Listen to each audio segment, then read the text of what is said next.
Hi, everybody, and welcome to our webinar today, where we are lucky enough to be joined by one of our amazing industry partners, Grist, and we are going to talk through the insights from the 2025 Service and Sales Excellence from our National Award Program. Um, this has been going for quite a few years now with between Auscontact and Grist, and it's a great opportunity for organisations to participate and really get some insights that help them rethink what they're doing within those interactions, both sales and service. And I know for this process, there's been a number of sales and service conversations that have been assessed to come up with the insights that we're going to talk about today.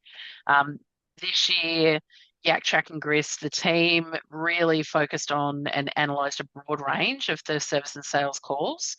And they're going to share us some industry level insights that, again, you can take away and within your control, you can really make some change within your organisation.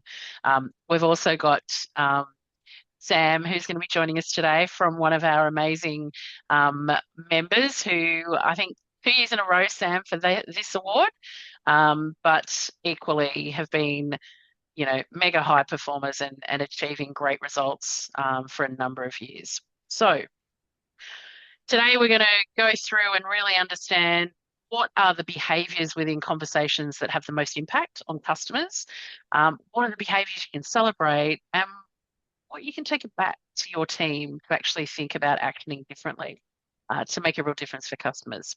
So we've got some amazing experts that are going to help take us through all of this. We've got the wonderful Kate Goldby. Anyone that's been on these sessions with us would have seen Kate before. Kate's now the head of marketing at Yak Crack and Grist. I'll never get that right, Kate. You know it. And we've also got Jess Agdam, who's a senior consultant, also joining us today. Welcome, guys. We're super excited about today. And I always marvel at the fact that there are small, what can often be considered insignificant shifts that can be made that can actually make a world of difference. So, super excited. In the spirit of reconciliation, we acknowledge the traditional custodians of country throughout Australia and their connections to land, sea, and community. We pay our respects to their elders, past and present, and extend that respect to all Aboriginal and Torres Strait Islander peoples here today. The webinar itself will go for approximately 60 minutes. As I said, we're going to hear some amazing insights, and you will have the opportunity to interact, ask questions, make comments, etc., etc. And then at the end of the session, we'll have Q&A. If you've got something to share or something to comment on or a question, put it in the chat or the QA feature as we go. If it's relevant to what Kate or Jess or Sam are talking about, I'll step in and ask in real time so we can keep it close to topic. If it's something that's totally unrelated, we'll keep that to the end. But don't forget to write it down as you go, because again, I say it all the time, if I don't write down that question, I'll forget it. And it would have been a great question.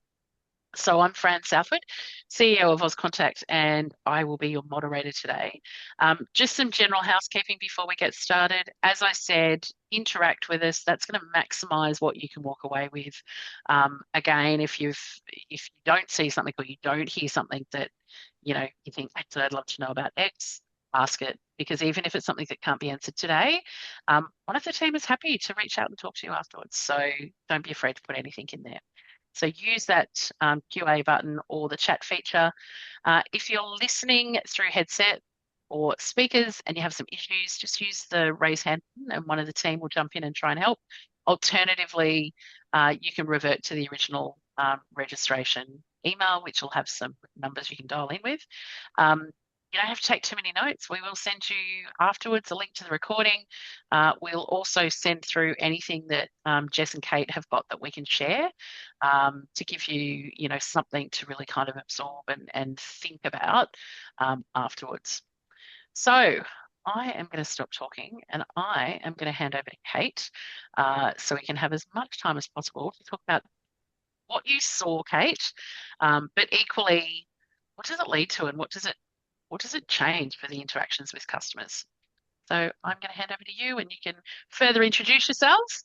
But yeah, excited to hear more. Thanks, Fran. And I'm going to throw you straight over to my co-host, Jess. Awesome. I like that. The Sorry, handball, handball. Love No, it. that's okay. Thank you so much, Fran. A bit of an agenda before we get into everything today. Today, we'll be going through both the 2025 Service Excellence and Sales Excellence Awards. We'll start with who we are and how the awards were assessed. Then we'll get into the data, first from the service and then from the sales award. So we'll look at some overall trends, best practice awards, and of course our winners. We'll also be speaking to Sam O'Shea to get a bit of the inside scoop today towards the end. And as Fran mentioned, there will be time for questions at the end. So please use the comments section as we go through. And if it is relevant, we'll pause and we'll jump onto that straight away. If not, we'll get to it towards the end. We will be including some verbatims of best practice that we've observed.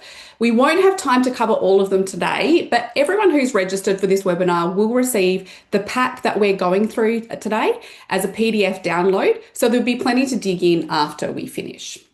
So let me jump into a little bit about us. So at Yak Track Grist, we have some beliefs that guide everything that we do. We believe that great conversations, whether it's with customers or with teams or with leaders, are the glue that allow our organisations to thrive. So over 30 years, we've seen how small, frequent changes can create huge impacts, especially when leaders get behind these changes. And as Fran mentioned earlier, sometimes these things look so small and insignificant, but they really do have a big flow-on effect. And that's some of the stuff we're going to dive into today. So we use these beliefs to bring to life our vision of creating faster, smarter pathways. So whether that is in sales or service or leadership or learning. And now we're leveraging things like AI, where we're able to do that better than ever. So our mission, like today, is to celebrate excellence and highlight how every conversation counts. So how do we do that? Well, we develop what some of you might know as micro-behavioral frameworks. So we'll take conversation frameworks like shown on the left, map out an intent of each of the phases, and then define the behaviours in terms of what a third-party observer can see or hear. So these micro behaviours are often so small that it significantly reduces the time it takes to train people. So it gets people customer ready faster. So these tiny little micro behaviours are quite easy to see or hear when you know what you're looking for. Often it's a binary assessment, so they're either present or they're not. This allows objective and transparent measurement that gives you insight into what is happening in your conversations. They're easy for leaders to coach to, and when you choose the right ones for your conversation, they can make your conversation sing. So for me, that is obviously a much smarter way to go. It is worth pointing out, though, that these micro behaviours are not a script. So you're going to see some examples of key micro behaviours today. This kind of framework allows for self-expression and flexibility, or what I hear sometimes is for consultants or leaders to put their own flavour on it. After all, we are talking to people and we are not training robots. So the method that we use, Grist assesses calls from a range of different industries. Each team or organisation submits 10 calls for eligibility into both service and the service award and the sales award, and are nominated, for the sales awards, they're nominated to be mystery shopped. Over the years, we've assessed over 70,000 different conversations, and we have 70 different micro behaviours that we could assess against for different types of industries. But industries have differing regulations, which doesn't really make for an even playing field. So we have a smaller subset of around 20 micro behaviours for each of the service and sales awards that contribute to the scoring as they're suitable across all industry types. So with that in mind, let's take a look more deeply into the 2025 Service Award finalists and see who came out on top. Drumroll, please. All right, beautiful. So a few weeks ago at the Auscontact National Awards Night, it was a pleasure to see that NIB Travel came out on top for service for the second year in a row, just edging out Synergy and Noble Oak. So congratulations to all three teams performing above industry benchmark. Let's dive in now and get some insights from our Chief Assessor, Kate. So Kate, can you tell us what did these teams do so well? Sure can, Jess. Thank you. So a bit of a setup here. So what we're looking at is what's called a frequency graph. And what you can see there on the left, on the y-axis, the one that goes top to bottom, are the percentages. And this is how often our assessing team heard the behaviours along the bottom there, that x-axis. So 100% would be that we heard it every time, 0%, obviously, none of the time. And as you can see there, most of the behaviours are somewhere in between there. Now, I know it's a little bit hard to read those behaviours. You can dig into them and look a bit closer in your post-webinar pack, which we'll be sending to you via email after we finish today. But they're ordered in a way that represents a typical conversation flow, and in this case, specifically a service conversation flow. So it begins with the engage phase, behaviours like a strong statement of assistance, introduce process, and then moves through to the discovery, so asking questions, discovering needs, then moving on to solution, and finally to close, ending with personalised or engaging farewell. And we call this our customer journey frequency graph. Now let's dig in a little bit into the service excellence data. The pink bars that you can see there are an average of all the submitted recordings for our Service Excellence Award this year. So that's our 2025 cohort. And the darker pink line that you can see running along the top or over there, and that's our 2024 average service excellence data. Now, a reminder to the participants on our webinar today, and a heads up for anybody else joining us, both the 2025 and the 2024 Assess Service Conversations were randomly selected with specified dates and times given by Grist. So they really should be a true representation of how these contact centres are interacting with their customers on a daily basis. Really interesting thing that I note straight up, Kate, is that it follows a similar trend from last year to this year. However, I can see that some of those pink bars from the 2025 cohort have superseded last year's data. Yeah, absolutely. And you can see really that keep customer informed one is more than doubled in performance. And ideally, this is what we want to see year on year. We want to see people getting better, these contact centres improving based on the recommendations from the year before. And we'll dig into a little bit about how they made those changes when we go dig a little deeper into the data. Awesome. That sounds great. Do you want to take us through what were some of the trends that you saw this year? Absolutely. So let's have a look at some of the trends that really stood out and why they matter. So it's helpful to think of a service interaction not just as immediate help, but as guidance. And so these trends really show how this service cohort guided their customers from the start of a conversation right through to the end and beyond. Firstly, we saw 100% of customers calling these contact centres receive specific solutions. Customers left with an answer, not just, a promise to, I'll get back to you. And that, obviously in turn lowers repeat contacts and customer anxiety. That 100% really blows me away, Kate. Can you tell us what would that sound like? Yeah, sure. So we're listening for something like, I fixed a billing error. I've sent you the correct statement to your email. It'll arrive in 5 minutes. And if you don't see it, check your junk folder. So see how that's a really all-encompassing solution, and it's set out really clearly. So you can see on the back of that how first call resolution will absolutely go up and follow-up calls go down, because they've not just provided a very brief, concise answer, but it's actually headed off a couple of issues that might come up post if for example it doesn't pop up in their inbox afterwards. Yeah, nothing vague about that. That's great. Thank you. All right. Second trend that we saw was that 87% of consultants kept customers informed throughout the conversation. And this is one that we saw in that customer journey graph, and we will dig into, I promise, in the coming slides. Next, our Service Excellence finalists were 14 times more likely to introduce the process at the open. So just delivering a 10-second plan, setting expectations, this can really reduce detours later on in the conversation and gives customers a really clear transparency on how that conversation is going to run. And that could sound something like, I'm going to ask you a couple of quick questions, explain the best option, and then confirm next steps. Does that work for you? That should do the trick. And I imagine that this would reduce the number of objections, especially to questions that might need to be asked throughout the call, Kate. Yeah, absolutely. It certainly does. And typically, not only do the objections drop, but consultants actually move faster to the solution in a big part because this also helps them, I guess, reorder and prioritize their thoughts. And so they approach it in a much more methodical manner.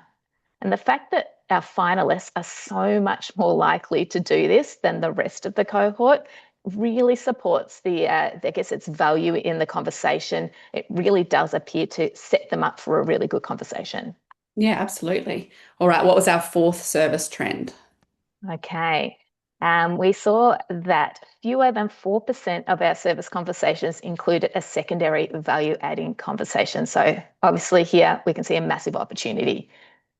Those who have joined us on previous webinars before will have heard me harping on about this one, but it can be as simple as talking about a link that they could go to on the website, self-service setup, opening hours, or even just a simple, what to do if X was to happen, like, for example, the junk mail folder in the previous example. So done well, these can lower repeat contacts, increase digital adoption, ensure customers leave with knowledge and not just their problem fixed. Yeah, that sounds like a really big opportunity for everyone to explore. Love that call out. Thanks, Kate. Right. And finally, another trend we saw was that 93% of conversations included warm farewells to their customers. And that was across the whole service excellence participant cohort. So those of you who have heard of the recency effect will know that the last 10 seconds really decide how a customer feels. That final moment builds trust, brand recall, and in turn, that can lift your CSAT. And if we look at these trends as a whole on the slide there, we can kind of see a rhythm start to poke through. So it's really all about, planning, solving, then informing and warm farewells. And when we apply that we can apply that to any contact center in any industry. It gives customers, that certainty about what's going to happen so they feel, easy, comfortable, and that they've received a complete service. That is really interesting insight. I always love looking at this data, but when you pull it out and talk about it like that, you're right, this can be applied in so many different ways. Thank you so much for that, Kate. But can you tell us, what did our winners do differently? Absolutely. Absolutely. Let's dig into NIB Travel. And they are our service excellence winner. And they stood out by making customers feel known, guided, and in control, not just helped. And they did this by firstly using customers' name, which they did on 90% of their assessed calls that we listened to. That was 2.5 times the average of the cohort. Look, that signals that they're paying attention and that they're willing to take personal ownership. And you guys know what that sounds like. It's a really simple one, thanks, Jess, how are you today? Or no worries at all, Jess. So the tip to steal is use the name at the welcome, one key transition, maybe moving into the solution, and then at the close. 3 or 4 times is ideal. It keeps it sounding natural, not overused. If your conversations are going for a bit longer, like 15 plus minutes, you could probably throw it in there a few more times. That's a really great call out, Kate. There's nothing more annoying than hearing your name over and over again, is there, Kate? What do you think, Kate?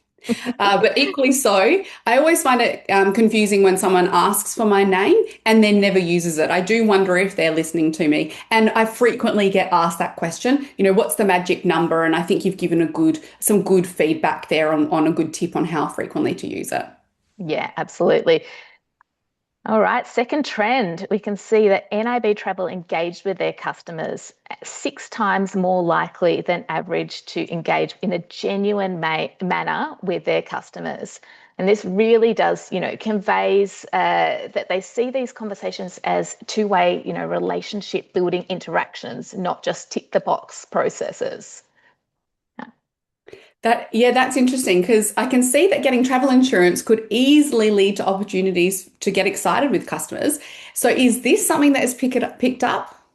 Yeah, yes and no. When a conversation involves a back and forth dialogue, yes, we absolutely pick this up in engage with customer.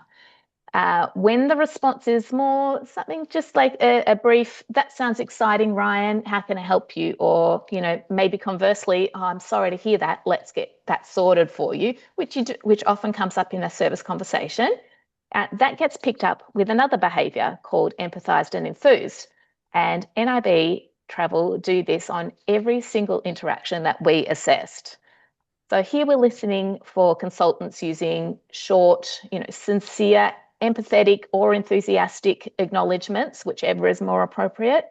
And that basically boils down to, they're listening and they're responding to their customers. And so when you're talking about this data on the screen right now, this is obviously from travel insurance, which as we've identified is exciting when you're going on a holiday. But this behaviour is definitely not limited to that industry, is it? No, certainly not. There's always genuine ways in which, you can insert these into any conversation. And I actually think that the most natural conversation responses, what we do in everyday life when we're talking to our family or our friends, often get lost or forgotten by consultants because they're so focused on the task. They just, almost forget those natural little personal tweaks that we have in our conversation. And a little bit of conscious practice can help reintroduce them.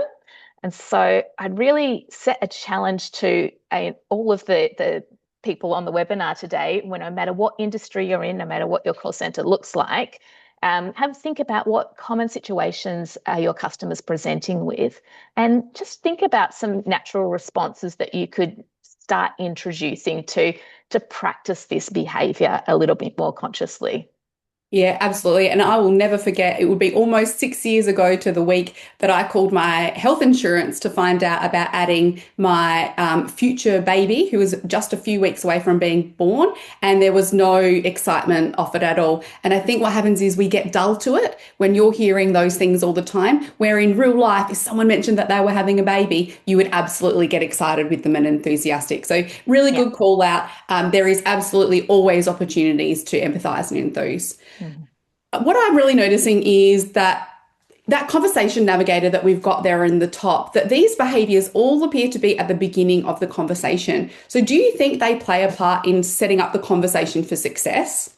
Yeah, absolutely. I think all three of these, although they can be used throughout the conversation in any point, and we'll still pick them up, they really are great at the start because they set just a really nice tone and a rapport for the rest of the interaction. Yes, absolutely. So tell us, what else did you see? All right. So some more NIB travel trends that we saw, and this refers again to a cluster of behaviours, is we're calling them the confidence builders. And so they don't just fix today's problems, they leave customers feeling calm, informed, and ready for the next step. So the call ends with, you've got this, rather than, good luck, your turn now.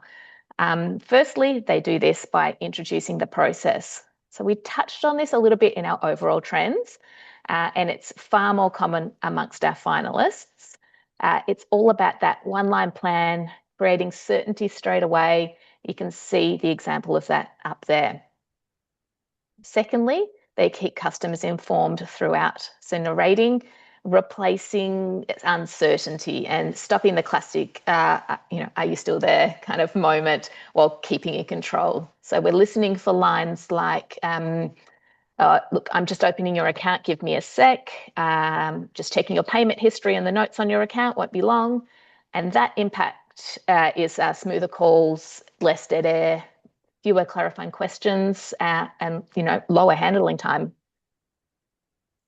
Thirdly, they educate their customers relating to the main inquiry. So adding practical information that reduces future calls.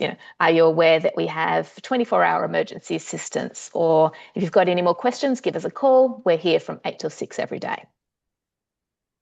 And finally, they check understanding. Something simple like, does that make sense? Will do the trick. So I've worked in and with a lot of contact centres, and a metric that is always top of mind is AHT. A question I get asked all the time is, doesn't narrating what you're doing slow the call down? Yeah, it does seem counterintuitive, right? You'd think that it would make the calls longer, but it actually speeds you up. So the narration prevents backtracking and that questioning by the customer, are you still there? And fewer repeat questions, actually. So we saw in our overall trends that this year's finalists were much more likely to set up the call up front, and 87% kept customers informed throughout. So it's obviously doing something positive. I'll ask you, Jess, like really, when you're a customer on a call, what would you rather? Would you rather some silence while the consultant gets to the answer and does the work as quickly as possible? Or would you just like a quick 5 second, I'm just opening your account now? Oh, absolutely. Much prefer to know what they're doing and that they're actually there, because I suppose silence creates doubt, narration creates trust. Yeah. So, tell us a little bit more about our other service finalists. Great. Let's dig into what Noble Oak did well. And they are what we're calling our safe hands. They take ownership from the very first sentence there with their strong statements of assistance. So you'll hear it straight away. They start with, thank you for calling Noble Oak. My name's Shauna. How can I help you today? And then I can absolutely help you with that really strong, assertive language. And that opening tells us that tells the customer three things: that you're in the right place, that they're accountable, and that they'll get it sorted for you. That clear ownership, clear process, not passive service, on it service. Another thing that comes up from time to time when I'm working in contact centers is that teams like to avoid statements like, I can absolutely help. The pushback I often hear is, what if I can't resolve it? Or what if the agent can't resolve it on the spot? Isn't this risky? Yeah, and I've absolutely heard this so many times, and it's totally fair. It's not about over promising, though. Ownership doesn't mean promising an outcome. It just means that they need to own the process and the next step. So help the customer along the way. And maybe that is solving it, maybe it's not. So try swapping I guarantee for I will statements. So I will diagnose, I will action X, or I will update you on Y. It gives the same confidence, but doesn't overpromise. Yeah, it's confidence with guardrails there. So it's being Mm. clearing on what you can control and be transparent on what depends on others. Yeah, absolutely. And so it brings the customer in it keeps them involved in that interaction and gives them a bit of ownership in the direction too. So here's what the consultant's saying, here's what I can do now, here's what happens next, and here's what you'll hear from me. And gives the customer confidence, and you'll find that in turn, complaints will drop as a result. Fantastic. Great. Safe hands. Thank you for that insight from Noble Oak. And a little bit on synergy now. Absolutely. Our third finalists are our in the loop champions. So they set next steps in plain language, sounding something like, I've scheduled a read, it'll happen no later than Thursday. Once that's done, we'll issue an updated bill, which will go to your email in 10 business days. So transparent timing, ownership, and what to expect, all in a one clear line. And where many teams do go silent while they do the work, like we've just heard, 100% of Synergy consultants narrate their process and progress and confirm follow through.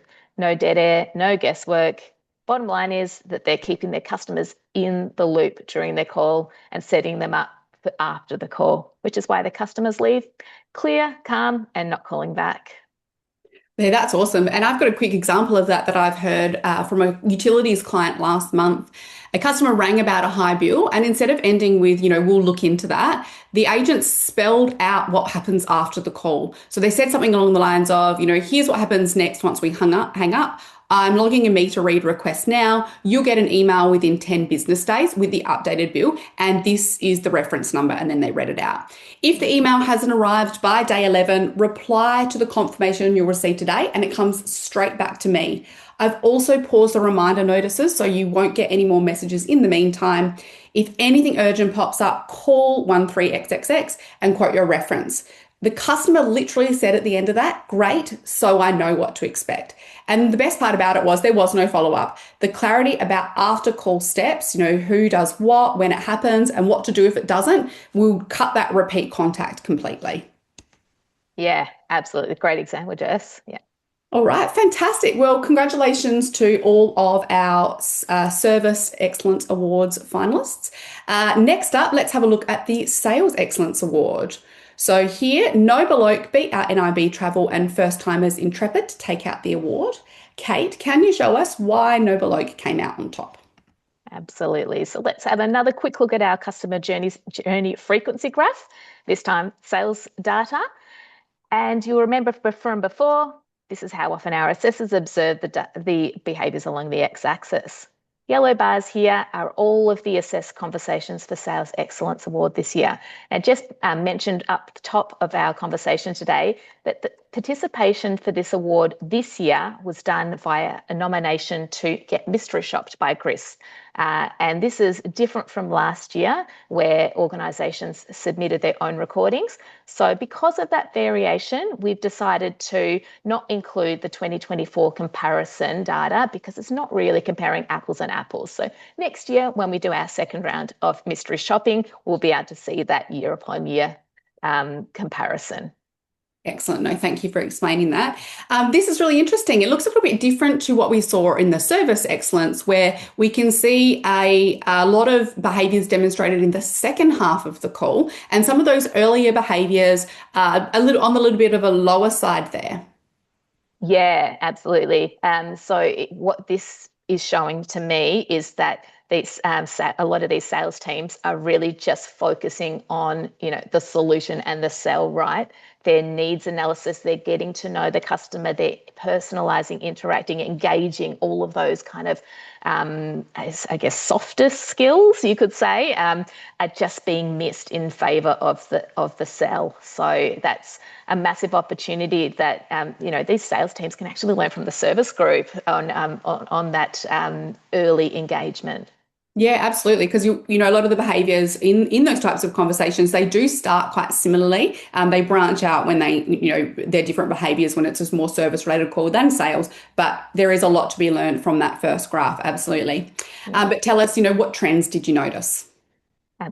Absolutely. So the key trend that stood out for me in the sales data this year was a clear variation between organisations who guessed customer needs and who discovered them. So our finalists we saw were much more likely to really run a solid needs discovery, and that earns them the right to because they've explored the situation, they've found the motivation and the fit. It earns them the right to sell the product, right? And they did this firstly by understanding their customers on 100% of calls. So they really dug into, why was the customer calling? Have you had life insurance before? Or, what's the reason you're looking at this now? That step one is understanding, not pitching. So customers feel known so they don't feel sold to. Secondly, finalists were 8 times more likely to ask feature finding questions.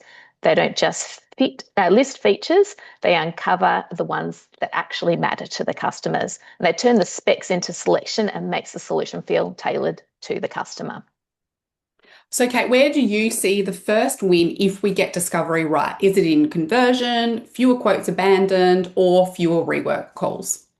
I would say conversion. Yeah, customers feel known. They feel like the product has been selected for them and they have a stronger relationship with it. And so it makes that, yes come much easier. And therefore, if you had to track one thing next month to prove discovery works, what metric would you choose? AHT is a good one. A few needs-based questions, can really increase that solution acceptance. So it could help you avoid multi-product offerings and even solution rejection late in the conversation, meaning consultants have to go back and rework it, obviously dragging out that AHT a lot. We actually saw that 66% of the sales, only 66% of the sales cohort offered a single solution to their customers. So that could be a lot higher with a few more questions asked. Yeah, that is really interesting. So I will take rework rate and I would be looking at the number of quotes that need a second call. So this is something that I would pose to everybody online. What what would you do? So answer these two questions, whichever you choose, lock in two discovery questions at the open and then review that metric weekly. So Kate, I'm keen to hear what else our finalists did well. Fantastic. Let's dig into our winners, Noble Oak. They are our Clear Path Award because they connect that what matters to the customer and they connect it with their specific recommendation and then ask for a sales decision without pressure. They make the next steps clear, comfortable, and easy to say yes to. First step in this process is finding out the real why. So you'll hear things like, what's prompted you to look at cover today? But they don't stop there. They dig into that. So they expand on the why and get a full picture. So you said you're looking to protect your family. Something was to happen. Tell me more about that. And next, they check the current situation. Simple, concrete questions, shape the fit. And third, explain attributes clearly. So not just a product dump, they talk about what matters to this customer and follow that with a clear recommendation to ask for the sale clearly, but never pushy.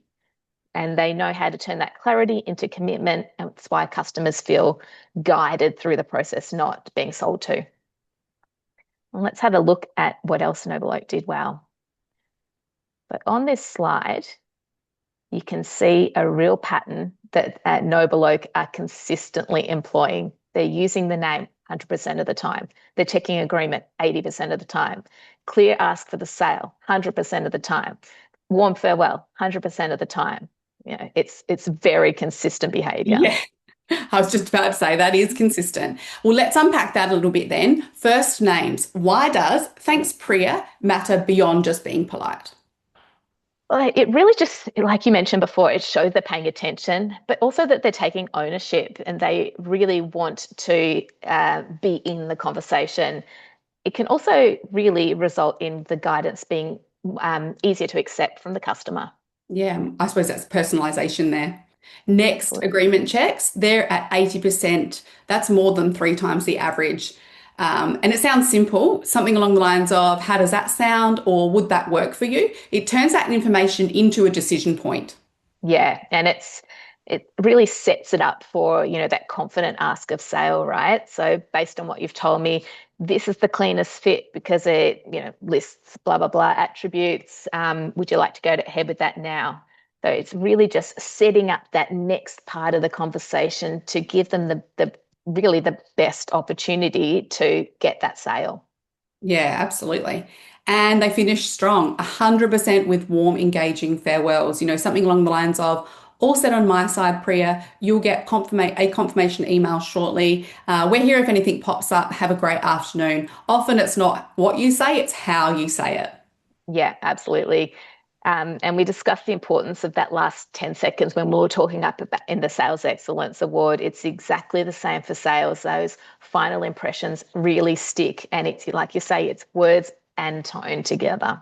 Yeah, four small lines, big lift. So customers feel known, decide faster, and remember the call for the right reasons. Yep. So, how about our other finalists? All right, let's jump into NIB Travel. So they are our trusted guides and they earn the permission again before they sell. From the very start of the call, they're welcoming and human. And next comes to the guided process line that makes everything clear. They set the time frame and they ask for buy-in. So there's an example up there, but it could also sound something like, I'll just ask a few questions to tailor this. We'll go through options, then get you some pricing. Does that work for you? Lowers the guard, feels like we're working together, tells the customer exactly what's happening next, removes anxiety. All right. And so when it comes to these permission checks of confidence, we don't want them to sound apologetic. And that's sometimes a little bit of a balancing act, but it's all about just using confident, clear language. So something like, I'll ask two quick questions to tailor this. Does that work for you? Would be perfect, as opposed to, oh, sorry, can I just ask you a couple of questions? It's stating the purpose and pace without the apology. Give it a All go, right, Jess. I was going to say, let me have a go at this. All right. So, to get this right, I'll check a few details. Good to continue. And maybe one to avoid would be, would it be possible to go through some details? So confidence in the process, not deference. And this is another one that, tone speaks volumes, right? Because Yeah. both of us did exactly the same way. As soon as we felt timid or about the idea of putting this in our conversation, our tone spoke for customers read a lot into tone. So Yeah, absolutely. confident, clear tone is also hugely important. Beautiful. All right. Tell us a little bit about Intrepid. Yes, they are. Again, we've mentioned it before, our first time participants in 2025. So it's a massive deal to become a finalist in your first year. Congratulations, Intrepid. And they take out our Clarity in the Details award. And they build confidence through detail, not pressure.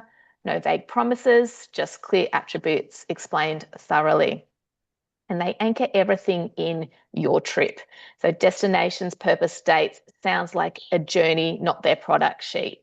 We've got an example up there that lists in plain English and in order. They're step-by-step run through covering what's included, conditions, practicalities, so customers feel informed and not sold to. And before moving on, they check alignment. So they check the customer's happy with what they're offering. So how does that sound? Does that work for you? Maybe if there is an issue, they can quickly go back and make any tweaks before getting right to the end of a conversation and the customer going, nah, don't really like it, not getting the sale or having to go right back and start all over again.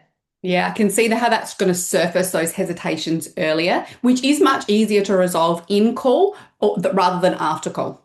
Yeah, absolutely. So the Intrepid pattern is explain features and attributes clearly, offer a helpful artifact, check agreement, and that's why their recommendations do feel thorough, tailored, easier to trust. Yeah, absolutely. Awesome. Well, thank you so much for taking us through all of that data, Kate. That's some really great insights there, and hopefully everyone listening along has managed to pick a few things up. Let's now hear from one of our finalists. We've got Sam O'Shea from the NIB Group Travel back again. Very, very grateful for her time today. So congratulations on being a Sales Excellence finalist in our service for us and our Service Excellence winner for not just 2025, but for 2024 too. So tell me straight away, how is the team feeling about back-to-back victories? Thanks, Jess. Yeah, the team are absolutely thrilled with the fact that we have been able to maintain our consistency and obviously show improvement and secure that Service Excellence Award 2 years in a row. They are super excited and super proud of all their efforts. Awesome. And so they should be. That's great. I love it. So I've got a few questions for you, both Kate and I. So hopefully you don't mind us interrogating you a little bit. Everyone wants to know the juicy details. So a trend we saw in both your sales and service teams was a proclivity to introduce a process and then, crucially, do a permission check. Can you tell us a bit about how you established this seemingly floor-wide habit without it sounding scripted? Yeah, so at NIB Travel, we teach a permission first mindset and that it's not just a line that our consultants use. So we really feel that it anchors the customer on the journey with us through their interaction. It's not just pulled through like a process. And it sounds like you've really created a culture of curiosity. So it's not something that you're, forcing people to do or telling them that they should do. They are genuinely feeling curious, and that's how you're getting that, a wide uptake and adoption of it. Yeah, absolutely. So we're pretty lucky working in travel. Most of the time when you travel, it's for exciting reasons, it's to explore different areas. So to live that, I guess, vicariously through our travelers and to go on that journey with them, it really builds that curiosity with our consultants because they want to know more. Yeah, absolutely. I mean, that's a call that I'm happy to make, talk about my trips coming up. And I imagine the impact that you see there is, you get lower objections, sort of smoother compliance steps, higher first call resolutions because people are staying with you on the journey. Yeah, absolutely, absolutely. They're definitely things that have a big impact on our calls and our overall interactions. So yeah, they feel they've got ownership, the travelers themselves. Yeah. Beautiful. Right. And Sam, we've talked a bit today through both the service and the sales awards that those behaviours that look to assist customers beyond the call. So after the call has finished, what happens after we hang up? Can you tell me a bit about how your team and what they're doing to, I suppose, reduce next day callbacks or future callbacks on the same issue?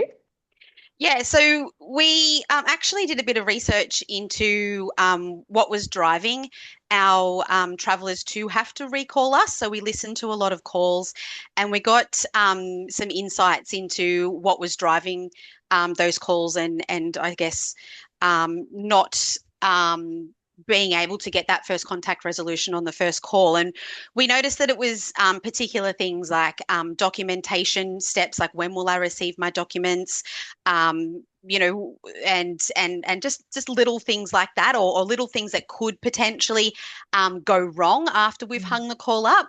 So we've made it part of our process on all of our calls to make sure it's clear at the end of our call before we hang up that our travelers understand what the next steps are, where they can find the information themselves, and I guess what happens if something does go wrong. Who can they contact? Where can they find the information? And it doesn't always mean they have to call us back. Obviously, we do have some self-service options that they can utilize and access at a convenient time for them. So yeah, we just make that really clear now that we've identified those reasons for those second calls. Right. Love They've really heard what's wrong and tried to fix it. Yeah. Yeah, Great. absolutely. I love that. I've done similarly at home with my 5-year-old. I've done some research into all of the things she's going to say right before bed, and then I try to tackle that so that there's less callbacks into her bedroom. So Yes. similar process, right? Yeah, very similar. You mentioned there that you do have self-serve options, and what we talked about a trend this year being a hesitation to embark on a secondary value-adding conversation. And I get it. I mentioned it. AHT is always on consultants' mind, but when one of those options for this type of chat is promoting self-service, it can lead to lower call volumes that are coming into the contact center, meaning happier customers. It's a delicate task, though. How do you promote self-service without customers feeling brushed off? Can you share how your team approached this? Yeah, so for us, I guess, we've only just sort of established some really good self-service models or portals for our travelers, and we really sell it as a benefit to them, not necessarily rerouting them or brushing them off. We always try and sell the convenience of our self-service options and the what's in it for the traveller. So what's in it for them? Where it's going to be quicker, more convenient. It gives them empowerment as well, where they can go and source information or do things themselves. So that's how we really try and sell the benefit of our self-service options. Yeah, that sounds really good. It sounds like you stay with them until they feel confident, and then you've got these really great options for once they are feeling confident. Yeah, we explain how they can access it, where they can access it, give them all of those informations. Again, check in with those permission questions. Make sure that they understand everything that we're communicating to them or telling them before we hang the call up. And what are you seeing as the measured impact? Like, what metrics do you see shift when they uptake these things? Yeah, so we do see lower handle time for simple inquiries. So and probably less simple inquiries coming through to our contact center, which frees up our consultants to handle those more complex inquiries and issues. An increase in our digital adoption without that sort of negative sentiment sometimes that comes with the digital option, because we've empowered our travelers to be able to use it and they understand how to use it before actually going onto it. So yeah, that'd be two of the things. Awesome. I mean, I listen to a lot of conversations, and you really notice the difference on the way that is packaged, right? Sometimes it's, oh, that's not a question that we answer in the call center. Go online. The answer's online. Or they just bring up the website themselves and read word for word what's online. Not exactly the way to do it, but if you can empower your customers and even, step them through the process, how to sign in, and then click on this, and then they have the tools that it's not so overwhelming for some customers who may not use that kind of tool otherwise. Yeah.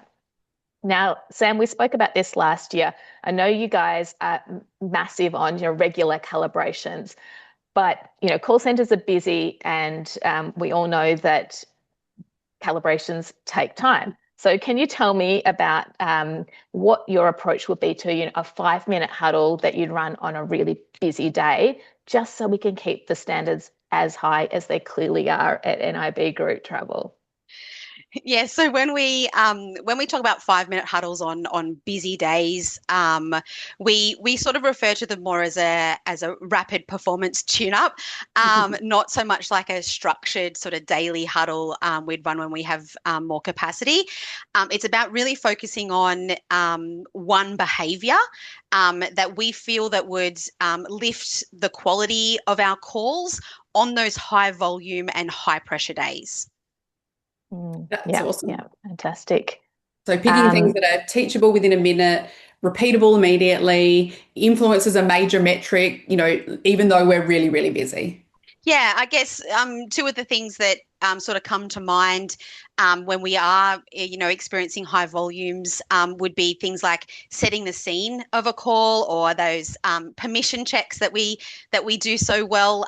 They really those really micro skills we feel would have the biggest sort of downstream impact in a really short time. So really practical little short snippets of things that we can teach in a really short period. And if you were to miss one of your sort of rhythms, so whether that's, your calibrations, your huddles, your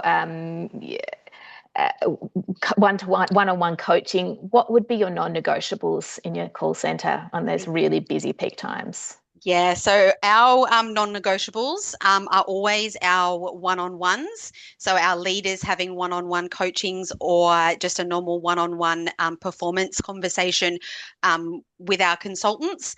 And that goes the same for myself, and having those one-on-one and coaching conversations with their leaders. We really find that consultants and leaders really do get value out of those one-on-one conversations. And if it is busy and we have to unfortunately reschedule sessions, it's those bigger like team sessions that often get rescheduled or moved to a time that's a little bit more free in the contact center. Yeah, I love that. Keeping the balance there. Yeah. Thank you so much for joining us today. It's been a pleasure to have you on board. And again, congratulations to NIB Travel for all the hard work that you've put in. It's really great to see it paying off. Thanks. That brings us to nearly the end. So these awards are about more than just recognition. They're about understanding the science behind what makes a great call. Every team that participated will receive a personalised report with behavioural insights about what was done well and what can be improved. If you'd like to dive deeper into the report, we are more than happy to provide a conversation debrief with you. And as a thank you for joining today, we'll also send you a PDF summarising the key findings and a tool to help your team put those insights into practice. If today's insights have resonated with you, well, we would love for you to be a part of next year's Service and Sales Excellence Awards. It's a great opportunity to get actionable, tailored feedback that can shape your team's success just for being a member of Auscontact. So with that in mind, I'm going to open up the floor for questions. Thanks, Jess, and thanks, Kate. We did have just a comment that Lucy had put on earlier, but I thought it was better left to the end. And it's in relation to the two different ways that you actually do the analysis. So obviously you talk about the service excellence calls, where organisations are given a period and they give you a set number of calls, and then you analyse those calls, their real interactions, et cetera, et cetera. But for the sales, you can have a different approach. So, you talked about the mystery shopping style, because actually what you're assessing is a randomness to calling up an organisation, actually going through a sales process. So the question here from Lucy was specifically saying you hadn't participated in the sales award before, but noticed that you've changed the way in which you've assessed them from real customers to mystery shopping. Can you give a little bit of insight as to why, and what you've seen as a result of that? Is it still giving you, I guess what you need to be able to truly give that deep analysis without it feeling as though it's not real? Yeah, absolutely. And I think for both awards, we're really looking to get, like you say, a random selection. So even with the service where organisations are submitting their own recordings, we give them specified dates, times, across the board, and they're consistent for every organisation who nominates, so that we can, so that they're not just picking and choosing their favourite ones for their best consultant is. And the reason we sort of pivoted this year with the sales awards, where we decided to nominate for mystery shopping, is because we were getting a lot of organisations having difficulty with their compliance and their security departments that weren't super happy with real customer conversations going off to be assessed. So we decided to approach it in a way that they just nominated. We would be happy to have 10 conversations mystery shopped throughout, a 6-month period. And actually what we found is that it really evens the playing field, because Grist are using a very mild-mannered, warm, happy customer across every single one of those conversations, really giving the agents and the consultants the best opportunity to do their best work, right? So Yeah. we should see those conversations actually, the performance improving on a lot of those behaviours, because they're just being given, every possible chance to do well, apart from obviously confirming the sale, which we're not going to do, but we don't assess anyway. So that's the reason why we sort of pivoted and have those two different approaches for both awards. Yeah, awesome. Thanks, Kate. I know when we talked about this, it really was about saying how do you still ensure that there's the equity, but equally that there's something that's going to come out of it. And I think, we've talked in years past about almost that cherry picking, and how do we continue to refine it so that, because again, winning awards are great, they're very exciting, and Sam has great experience across the board at this. But actually, where you're going to really benefit is if it is a true reflection of what's happening in the environment, and give you the true insights that actually help you improve it, or change it, or adjust it, or focus differently. Um, so I think that, yes, we've changed up the way that sales interact and happens. For me, it's still a deep reflection of the actual, start to end Exactly. You can't of do what you that don't know how to interaction. do, right? Yeah. Correct. So I think it truly gives that analysis. And to be fair, if you could do the same with a service excellence, you would. But guess what? You can't. You can't mystery shop service because of Yeah. things like authentication and authorization and real actual issues. So I think it's taken it a step closer to being as Unbiased. random and Yeah. unbiased as it possibly can be, while still maintaining the integrity and Absolutely. giving some value out of it. So, Lucy, hope that gives you some insights into the reason behind it. And yeah, I think just echoing Kate and Jess, I know, Sam, if we said to you, is this something that you guys get value out of? I'm assuming the answer is yes, because you keep coming back 100%. for it.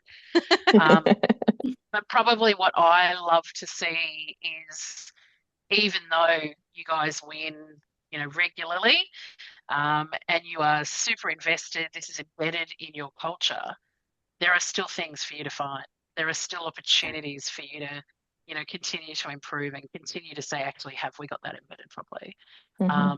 There's always something, right? And it's probably that to me is the message that we walk away with. It doesn't matter if you're winning the award year on year. It's about being curious and looking for ways to actually continue to get better and find those small moments, and the behaviours that can continue to enhance the customer experience and the outcome for the organisation. So great job as always, to you and the whole team at NIB.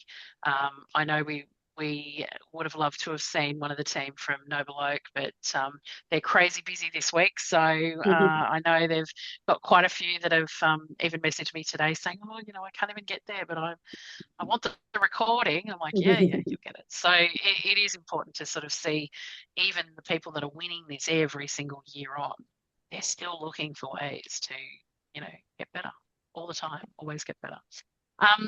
Guys, thank you so much. I'm mindful of time, and as always, we love working with you. We love the credibility and the focus that you place on making sure this has real integrity to process, and actually that people are going to walk away with something.